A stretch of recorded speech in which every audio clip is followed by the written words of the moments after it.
everybody, welcome back to my channel. 2, 3. Hey everybody, welcome back to our channel. My name's Jessica. My name's Meredith. And his name's Jack. I feel like we have a photo of us as kids doing this. We want to tell you about baby stuff. What do you want to do today? This one. I mean, we're going to film more than one. Should this one be your IUD story? Yeah. We're going to tell the IUD story because that's going to be easy to start off with. Yes. So my sister Meredith, she is a couple years younger than me, way cooler than me, lives in Colorado, I live in California, BFFs Forever. best friends forever. And she had a baby, his name's Jack. Spoiler alert. This is the baby. Jack was born at 31 weeks. Yeah. And he had been in the NICU for 61 days. He was out of the NICU for probably like a week when the IUD incident happened. So some of you know about it. Yes. So I've previously had IUDs. Feel like it was successful. It was fine.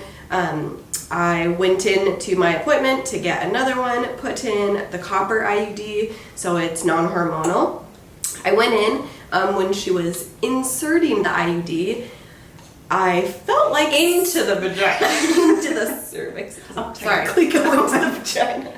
It goes in different. there, but in the cervix. Oh, she's a nurse. Your Let's uterus. explain it. What's an IUD and how does it work? All right, an IUD is a little T-shaped thing. Okay. When they put it in, it's in this it's teeny, but the T's are bent down. Okay. And so they put this little straw thing. It goes into your cervix, so it dilates your cervix just a teensy bit.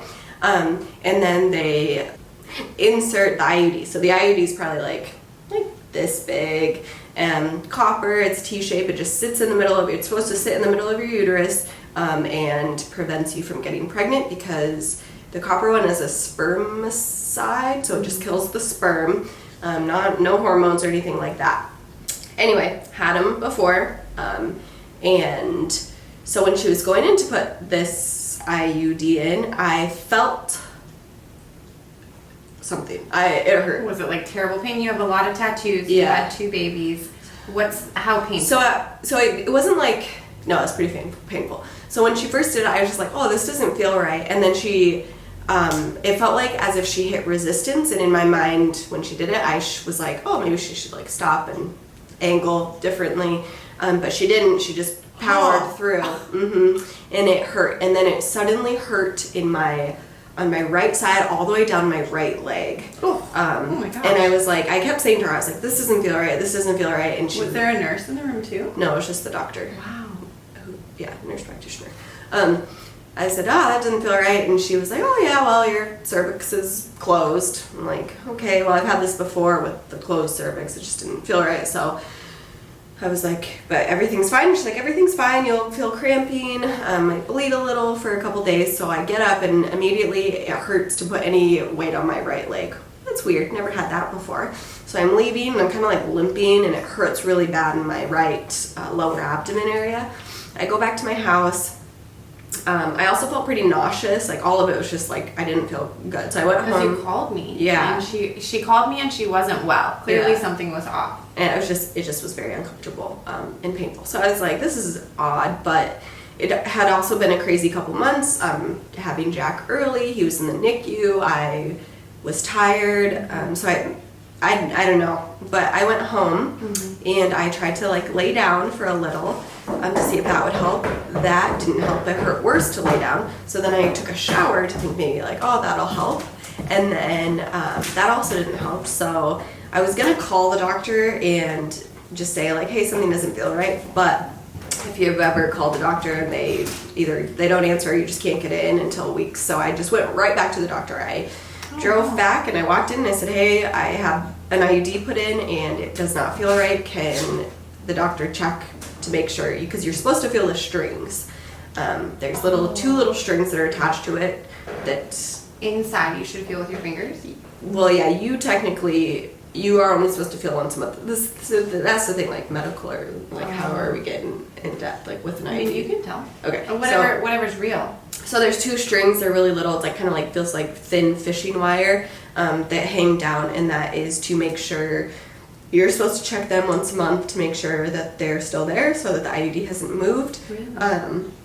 And so I went back and I was this doctor just put this in. Is there any way she could at least check the placement by checking the strings? Let me check. So they went back, they asked her. Did they right away trust you, or was it sort of like a, nah? It seemed like maybe they knew something was kind of off, because they didn't even put me in like as an appointment. They were like, oh yeah, she'll just see you real quick. So they had me go back, and she felt, and she was like, oh no, I can't, like the strings aren't there. And I was like, yeah, it really hurts. And so she said that she gave me a referral for an appointment to get an ultrasound.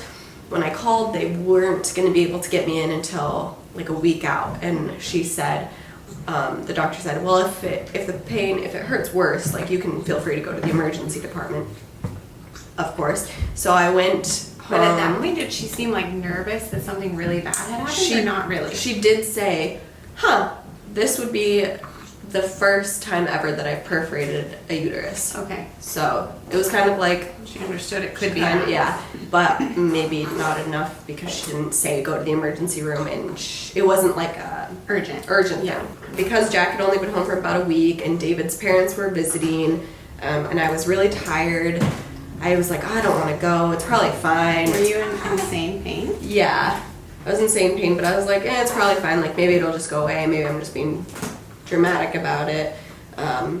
So I waited. I went to bed that night, and then I woke up, and in the morning, I think it was in the morning, I was still in pain, so I went to the emergency. Could you sleep through the pain? On and off, but he was there, so. Oh, right, so you didn't sleep anyway. Yeah.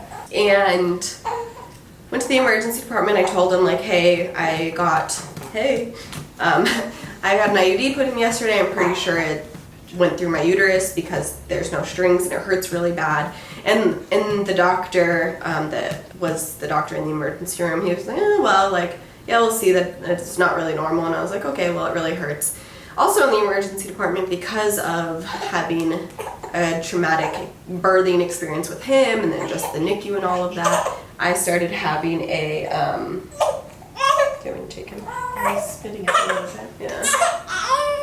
Her baby's refluxy because he's so new. Here, where are you?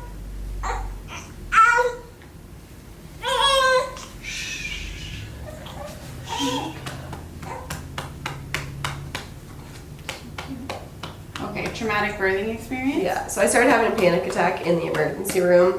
The doctor came in, and I just told him, like, oh, you know what, I don't want to be here. I don't think I'm going to stay. I think I don't want to do this anymore. I'm sorry, can't do this. And he was like, do you want Ativan, which is basically like an anxiety medication? And I was like, okay, sure. So gave me that, and that helped me calm down, but it was not a pleasant experience being there.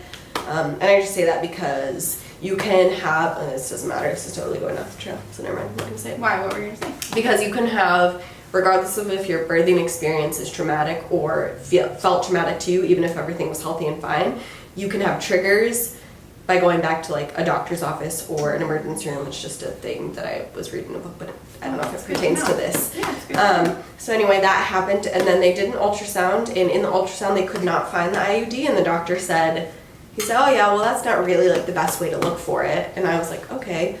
And then CAT scan, no, what did they do? Yeah, CT scan. CT scan, thank you.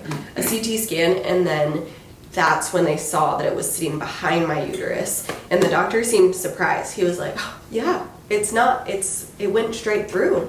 And he was like, I'm surprised. You like don't seem like you're in that much pain. Which, you know what? They also said that when I was in labor with Jack.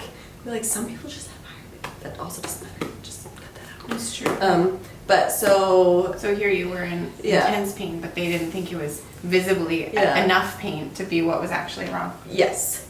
And then so they were like, well, we need surgery right away.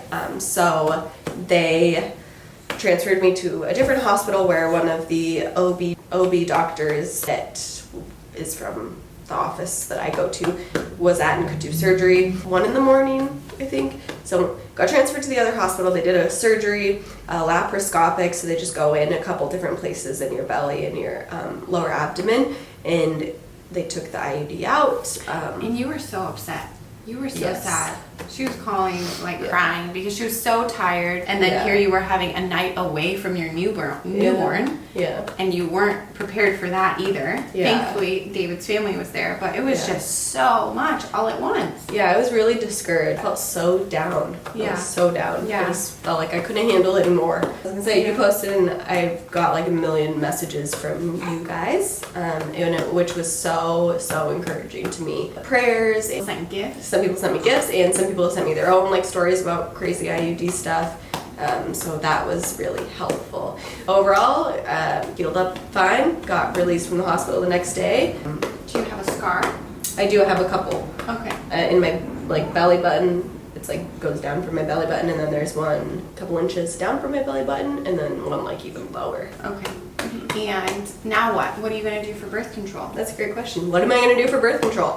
We're not trying to have any more kids. I think Jack is our last. So I don't really want another IUD, but I'm not sure. I don't like the pill birth control because I don't really like hormones. Not a huge fan of condoms. I don't know what else to say. It's like you're in somebody's living room and you're like, let me take my sweet time. Really? What do you want to So do? you don't have a solution. I don't have a plan. I have no plan right now for birth control. We gotta figure it out. Yeah, we meaning I'm in the same boat because I have a copper IUD, but then after her situation, I got all paranoid, and I just don't love the way the copper IUD feels right now. So we're trying to figure out what I should do. Yes. And we just don't know. Yeah. So. Yeah. Cool. So any advice for people trying to get an IUD? Probably don't get one. I think that's terrible because now this happened, so I don't think that they're good at all. And since then, I've done some research about IUDs. And it's fairly common. And it's that, and there's just other issues like infection that can come along with IUD. So. You say it twice. Yeah, I know what else. That's the only thing I researched. The only thing I found out, so then I just said infection. That's all I found out. Infection. In any medical situation, and if something doesn't feel right, you can be confident that you know your body. Yes, thank you. Wow. And the worst thing that's going to happen is they're going to check you and they're going to reassure you that you're actually okay, and that's great. Then you know, okay, well, it's not that, so it might be something else. Yes. But you do want to trust that. Yeah, trust that. The whole experience, they were telling me, like, no, I think it's fine, but it wasn't fine. It wasn't. It was sitting on your colon, It was sitting right on top of my colon. Okay, thank you so much for watching. We like you so much. The next videos are going to be really helpful, and this one is just more fun.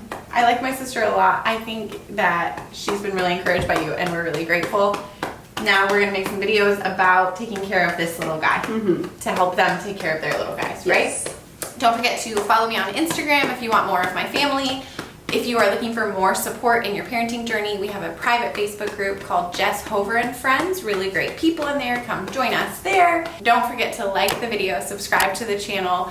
Thank you for shopping Married in Mothers Club. Yes. And do you want them to connect with you, or you're good with them? I mean, I'm on Instagram. You can connect with me. Okay. Thank you so much. Thank you. Bye.